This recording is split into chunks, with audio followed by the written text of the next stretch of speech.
Time to look at German flame half-track tactics. This is a rather obscure topic, yet there is some material available. Let us start with the vehicle, namely the Sonderkraftfahrzeug 251-16, which was also called Mittlerer Flammpanzerwagen, literally medium flame armored vehicle. For general information on the Sonderkraftfahrzeug 251, check out this video. The main components are the same, so I will highlight the main differences in this video. The regulation from January 1943 notes: the medium Flammpanzerwagen Sonderkraftfahrzeug 251-16 is used to combat enemy pockets of resistance, partisans, armored cars, and bunkers, as well as in street and house fighting operations.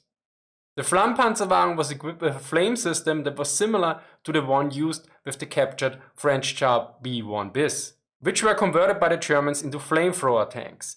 They replaced the hull-mounted 75mm gun, which is not visible from the side view, and installed a flamethrower. Additionally, at the rear an armored flame oil tank was mounted, which can be identified in the side view. Get back to our flame half-track. It had two 40mm Strahlrohre, literally spray/jet tubes, with armored shields. One was mounted on each side of the vehicle. The armored shields were initially just converted machine gun shields, yet later on received a dedicated design, as you can see here. Note the vision slit. The vertical elevation was -10 to +24 degrees. Each of those flamethrowers could be traversed in an arc to 160 degrees to the side, thus allowing an almost complete coverage around the vehicle. To the front, the traverse is limited by the supply hose to protect the driver and respectively the co-driver from burning. The whole system was fueled by two flame oil tanks in the rear with a total capacity of 700 liters. Since a 1 second burst with the 40mm Strahlrohr expended about 8 liters, about 80 to 90 1 second bursts were possible. Since the flamethrowers were powered by a single pump, the maximum range could only be achieved if only one flamethrower was used at one time. The manual notes a range of 50 to 60 meter when only one thrower was used. There will be more information about the range in the experience report section. Note that the pump was independent from the vehicle's engine and had its own fuel, which allowed it to run for about 2 hours. The Flammpanzerwagen also had the machine gun mount in front like the regular Sonderkraftfahrzeug 251. According to October 1944, the combat weight was 8.62 metric tons.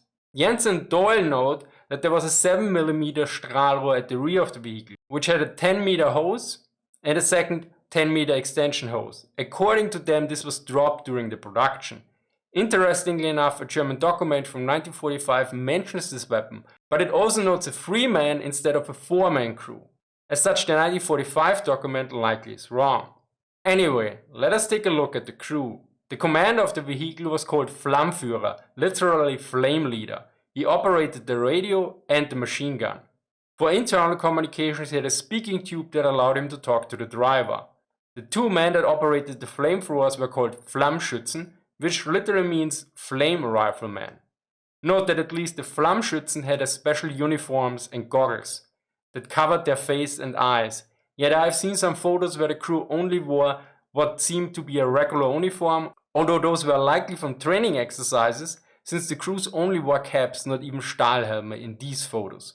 A few words on production. The first recorded mention of the 251-16 in the production numbers was in January 1943. Yet after July 1943, it was no longer recorded separately for a while from the other 251 variants, which was a common approach throughout most of the war and other variants. Jentz and Doyle mention various other data points that they found and conclude that a minimum of 360 Mittlerer Flammpanzerwagen were produced during the war. To put this in perspective, of all 251 variants, at least a total of 16,559 were produced from 1939 to 1945. So the flame variant likely only accounted for about 2 to 3% of the whole production. Probably more relevant might be the comparison to the authorized number of Sonderkraftfahrzeug 251 in the Panzerdivision from August 1944. It had a total of 232 armored medium-sized half-tracks. So this excludes the smaller Sonderkraftfahrzeug 250. The authorized number of flame half-tracks was 6. This would amount to about 2.6% of all armored half-tracks in the division. In terms of organization, there were various setups over time, like to which unit the flame half-tracks were subordinated to. The constant from 1943 to 1945 seems to be that the platoon always consists of 6 flame half-tracks. Generally, such a platoon was part of the armored Panzergrenadier-Regiment of a Panzerdivision. You might wonder, why armored Panzergrenadier here? Well, this distinction was made also in German documents of the time, since only a limited number of Panzergrenadier units actually were equipped with armored half-tracks. A large portion just used trucks. Besides the Panzer divisions, the independent Panzer brigades 105 to 110 also were authorized with 1 platoon. Initially they were subordinated to the headquarters unit of the Panzergrenadier-Regiment, but later they were part of the engineer company as the 4th platoon. Although a regular Panzer division was authorized 1 flame half-track platoon in 1944, by mid-1944 only about half of the Panzer divisions had actually received one according to Jentz and Doyle. The early setup for the Flammenwerferzug gepanzert Flammführer platoon armored from August 1943 consists of 1 officer, 6 NCOs, 26 enlisted men. In terms of equipment they had 14 rifles, 24 submachine guns, like the MP40, of which were 12 assigned to the half-tracks, 7 pistols, 6 light machine guns, all of them mounted on the half-tracks. The vehicles were 6 Sonderkraftfahrzeug 251-16, 1 motorcycle with a sidecar, 3 trucks, each with 3 metric tons carrying capacity. These were used to transport the flame oil. Note, the flame oil was carried in barrels. These were not tanker trucks. And 1 trailer with a capacity of 600 kg. Note, I did not find out how the trailer looked like. Now, the April 1944 setup was different. 1 more NCO and 1 enlisted man less. The number of submachine guns was decreased from 24 to a mere 7, while the number of rifles were increased by 6. Note, this might be related to an order to reduce the number of onboard weapons. The motorcycles were gone and replaced with 1 Kettengrad. Yet as you can see, the core structure was pretty much the same. Let us look at tactics and employment. Be aware this information is based on regulations and in practice there might have been deviations.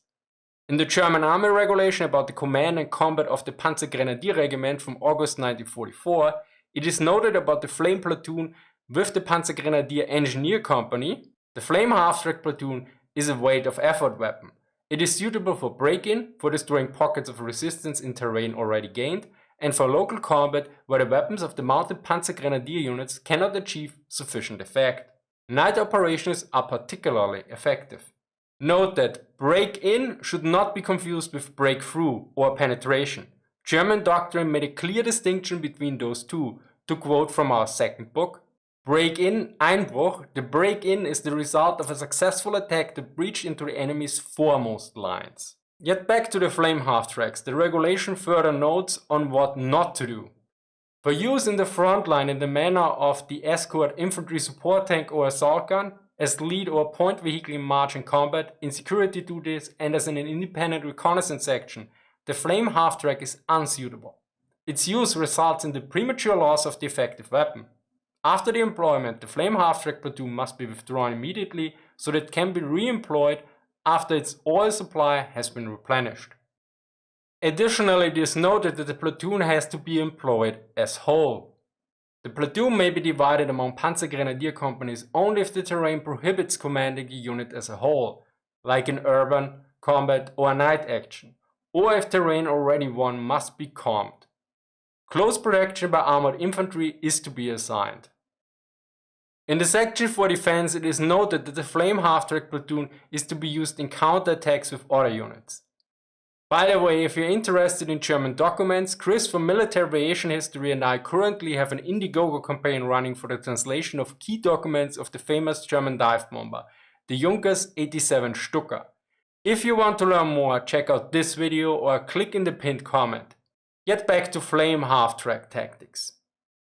About 1 year before the previous quoted document was released, a pamphlet on combat tactics was issued. As with the other documents, it notes that the whole platoon should be used. although it notes also special circumstances like attacking bunker, trenches and urban combat where a single half-track can be attached to a mounted Panzergrenadier unit. Yet since the previous document was released after this pamphlet, there might have been some bad experience with single vehicles. What is particularly interesting is that the pamphlet notes a maximum range of only 40 meters, in contrast to the 60 meters according to the technical manuals. More on this later. Based on the 40 meters, the pamphlet notes that a single vehicle can cover a width of 80 to 100 meters and a complete platoon 600 to 700 meters. Since 6 times 100 is still 600 and 6 times 80 is 480, this of course must account for maneuvering. During an attack, the flame half-tracks should follow in line behind a mounted Panzergrenadier unit. I was not entirely sure what this exactly meant. For instance, the whole platoon in a line behind the unit, or maybe each half-track group behind a regular half-track platoon. As such, I looked in the armor regulation for the Panzergrenadiere and it seems the first one is correct. Since for an armored Panzergrenadier battalion in wedge formation, the 4th company is shown in 2 line formations, with 1 platoon each, whereas the other companies are shown in wedge formation. Of course, this is just one formation. So as previously mentioned, these flame half-tracks don't lead. Once the combat started, usually with machine guns according to the pamphlet, the flame half-tracks would break into the enemy lines under covering fire. It is particularly noted that premature flaming was to be avoided due to wasting flame oil, but also reducing visibility. Once the enemy is in range, the closest enemies should be engaged first. Firing the flamethrowers can be done during movement or halts. For important single targets, firing during a halt was recommended. Typical targets that are noted are trenches, bunker loopholes, wood obstacles, houses and trees in which enemies were spotted. Additionally, it is noted that some targets should be sprayed with non-ignited flame oil first, namely foxholes, trenches and wood bunkers. I assume this allowed the flame oil to reach certain areas and soaking it first, before it was ignited.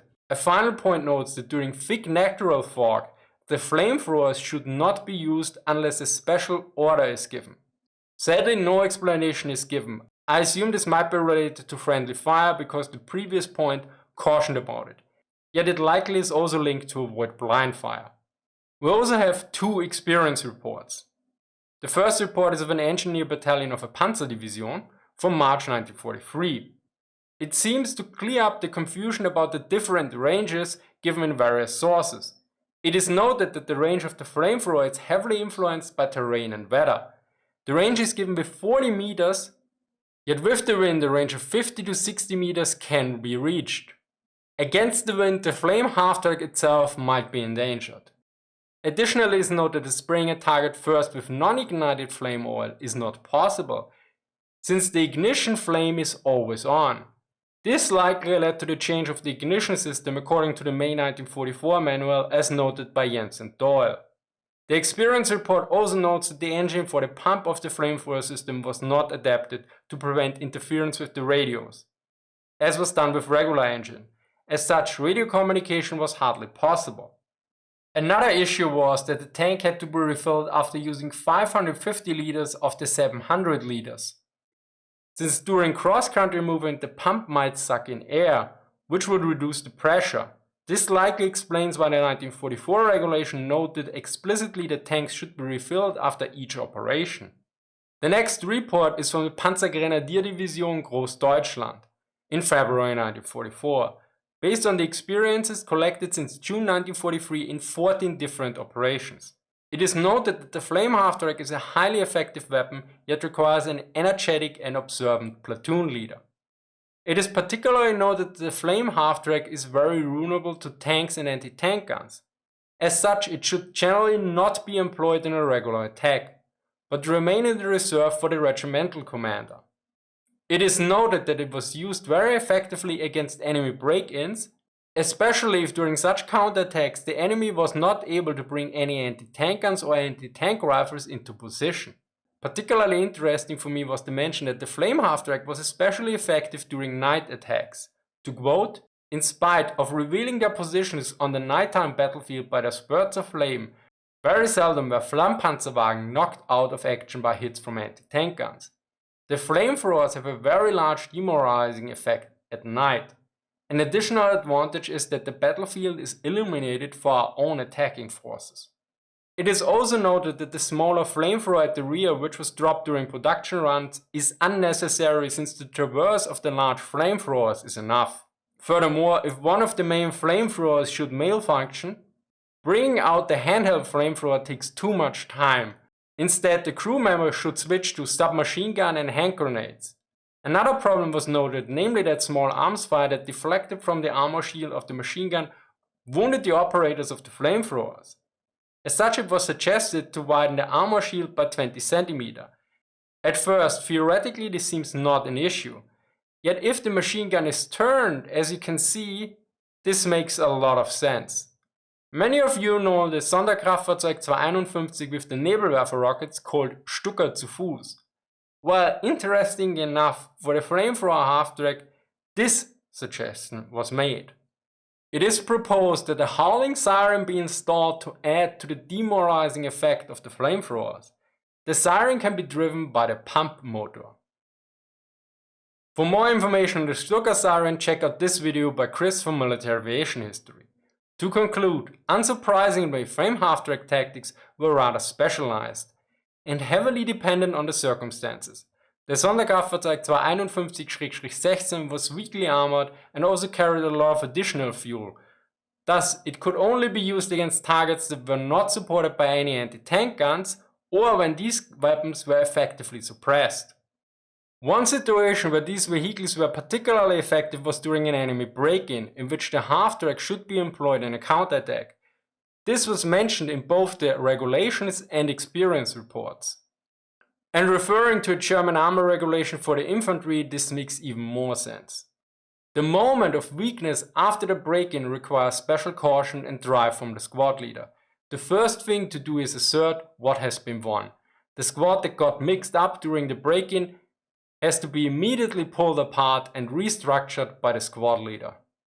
As such, the flame half-track was an effective counter-attack weapon, as long as the infantry was not equipped with any armor-piercing weapons. Well, I hope you learned something new. Thank you to Andrew for reviewing the script, although keep in mind that errors are my own. Be sure to check out our campaign on Indiegogo if you haven't yet. Special thanks to all my supporters on Patreon and Subscribestar for making videos like this possible. Sources are listed in the description. Thank you for watching and see you next time.